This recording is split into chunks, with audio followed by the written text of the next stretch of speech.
अस्सलाम वालेकुम गाइस, उम्मीद करता हूँ सब ठीक ठाक होंगे, खैराफियत से होंगे। मेरा नाम दानियाल है और आप देख रहे हैं डी स्टॉक्स।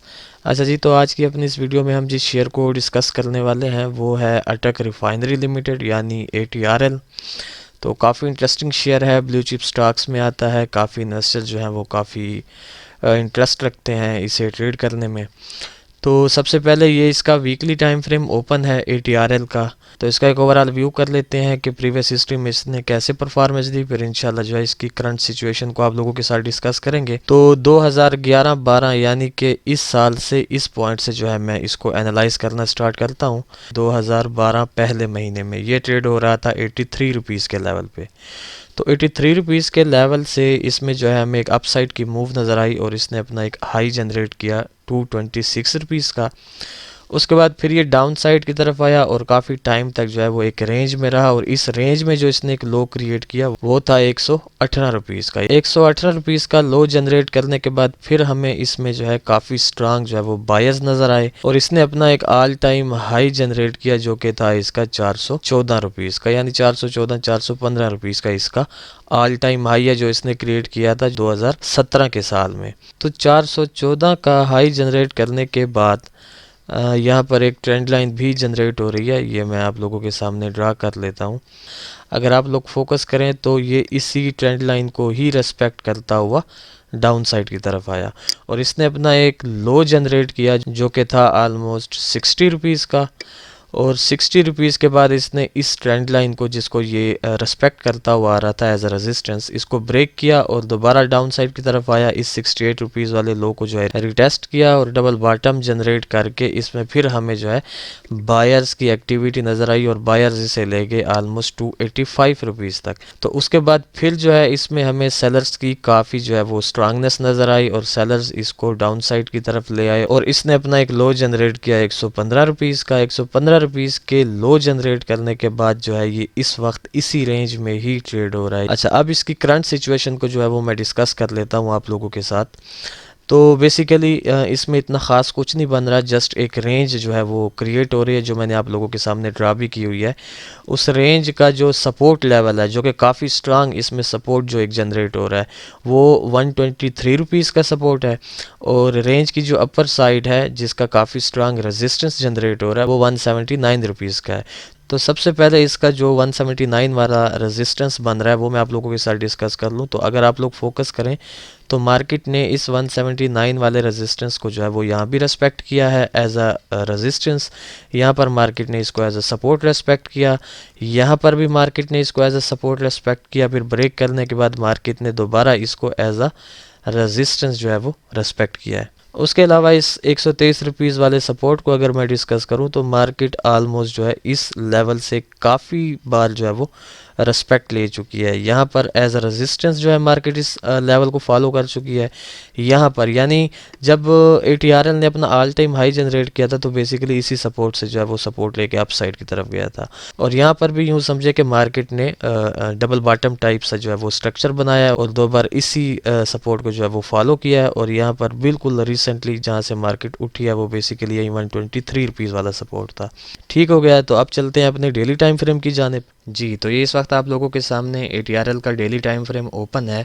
अच्छा, यहाँ पर मैं एक चीज़ और डिस्कस करता चलूँ कि ये जो हमारी रेंज थी जो अभी हमने वीकली टाइम फ्रेम पर डिस्कस की थी, तो डेली टाइम फ्रेम में इसमें काफ़ी लेवल जो है वो जनरेट हो रहे हैं। यानी यूँ समझें ये भी एक लेवल है, ये भी एक लेवल है, यहाँ भी एक लेवल है, यहाँ पर भी एक लेवल है, इसी तरह डाउन साइड पे यहाँ पर भी एक लेवल है, यहाँ पर भी ये भी एक लेवल है। आप इसको भी एक लेवल काउंट कर सकते हैं, इसी तरह ये दो भी एक लेवल है।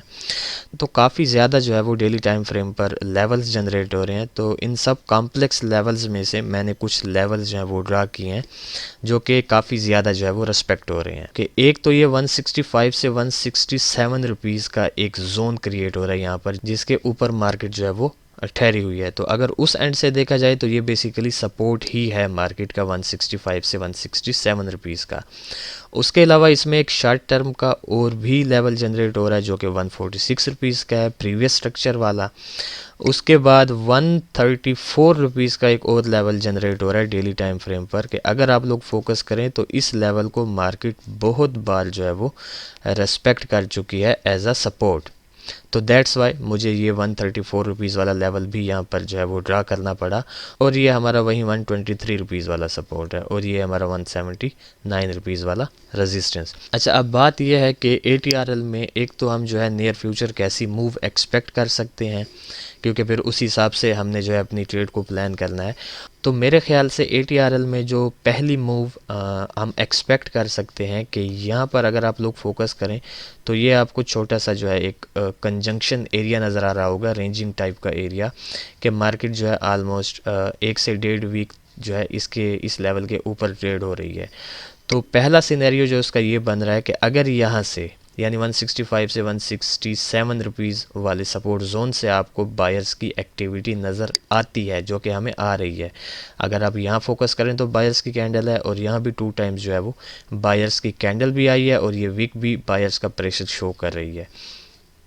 तो उस हिसाब से पहली मूव जो हम ATRL से एक्सपेक्ट कर सकते हैं वो 165 से लेकर इसका पहला टारगेट होगा 173 रुपीज़ का, यानी इसका ये अपर स्ट्रक्चर। और उसके बाद जो इसका दूसरा टारगेट होगा वो हमारा काफ़ी स्ट्रांग रेजिस्टेंस जोन है, जो कि 179 रुपीज़ वाला है। ठीक होगा, ये इसमें से हम एक मूव एक्सपेक्ट कर सकते हैं। एक दूसरा सिनेरियो जो ATRL में बन सकता है कि ये 165 से 167 रुपीज़ वाला जो ये सपोर्ट जोन है, अगर ये ब्रेक होता है या ATRL इसको ब्रेक करता है डाउन साइड की तरफ, तो देन जो है हम इसमें से जो है वो डाउन साइड की मूव एक्सपेक्ट कर सकते हैं, कम अज़ कम विद द रीटेस्ट जो है 146 रुपीज़ तक। यानी ये दोबारा जो है इस 165 रुपीज़ वाले सपोर्ट को जो है वो एज अ रेजिस्टेंस रेस्पेक्ट करेगा, यानी करना चाहिए इसको इस लेवल को ब्रेक करने के बाद, तभी हम जो है कंफर्म होंगे कि ये जो हमारा सपोर्ट था ये बिकम्स रेजिस्टेंस बन चुका है। और उसके बाद हम इसे एक्सपेक्ट करेंगे 146 रुपीज़ तक। ये 2 सिनेरियोज़ इसमें से बन रहे हैं। और इन केस अगर ये 165 से 167 रुपीज़ वाला लेवल ब्रेक होता है और रिटेस्ट भी होता है तो 146 रुपीज़ के चांसेस ज़्यादा हैं, और उसके अलावा 134 रुपीज़ के चांसेस भी बहुत ज़्यादा हैं। ठीक हो गया, तो 179 का इसका एक स्ट्रांग रेजिस्टेंस है और इस रेंज में भी ये जो है ट्रेड हो रहा है काफ़ी टाइम से। तो अगर ये 179 रुपीज़ वाला इसका रेजिस्टेंस ब्रेक होता है तब हम ATRL में जो ओवरऑल ट्रेंड होगा पॉजिटिव ही एक्सपेक्ट करेंगे। अच्छा, अब अगर किसी ने ATRL को यहाँ बाय करना है इसी करंट सिचुएशन में, तो ये ठहरा हुआ है 167.50 रुपीज़ पे। तो आप लोग जो है इसको 167 से नीचे कहीं भी बाय कर सकते हैं with the stop loss of 162 rupees. ठीक हो गया, 162 रुपीज़ के स्टॉप लॉस के साथ आप इसको बाय कर सकते हैं और आपका टारगेट पहला होना चाहिए कम अज़ कम 173 रुपीज़ और सेकंड होना चाहिए 179 रुपीज़ का। इसी तरह जब अगर 165 रुपीज़ का लेवल ब्रेक हो जाता है और दोबारा इसको जो है एज अ रेजिस्टेंस भी ATRL रेस्पेक्ट करता है या इससे रेजिस्ट होता है, तो फिर आप लोग जो है इसको सेल कर सकते हैं with the stop loss of 170 rupees. ठीक हो गया, और इसका जो पहला टारगेट होगा वो 146 होगा और जो सेकंड होगा वो 134 होगा। अच्छा, बाय आपने 146 पे नहीं करना, क्योंकि 146 पे आप लोग इसमें से बायर्स की मूवमेंट एक्सपेक्ट करेंगे। अगर आपको बायर्स की मूवमेंट नज़र आती है 146 रुपीज़ वाले लेवल पर, देन आप इसको दोबारा 146 के लेवल से बाय करेंगे with the stop loss of 140 rupees और आपका टारगेट होगा 165 रुपीज़ का। लेकिन जहां से आपके बाय के चांसेस बन सकते हैं वो बेसिक लेवल 134 रुपीज़ वाला है। ठीक हो गया, तो ये था बेसिकली एक शार्ट सा एनालिसिस ATRL के रिलेटेड। तो देखते हैं कि नियर फ्यूचर जो है ATRL हमें कैसी मूव दिखाता है। तो फिर इंशाल्लाह नेक्स्ट वीडियो में आप लोगों के साथ मुलाकात होगी। तो तब तक के लिए अपना ख्याल रखें, खुश रहें, अल्लाह हाफिज़, अस्सलाम वालेकुम।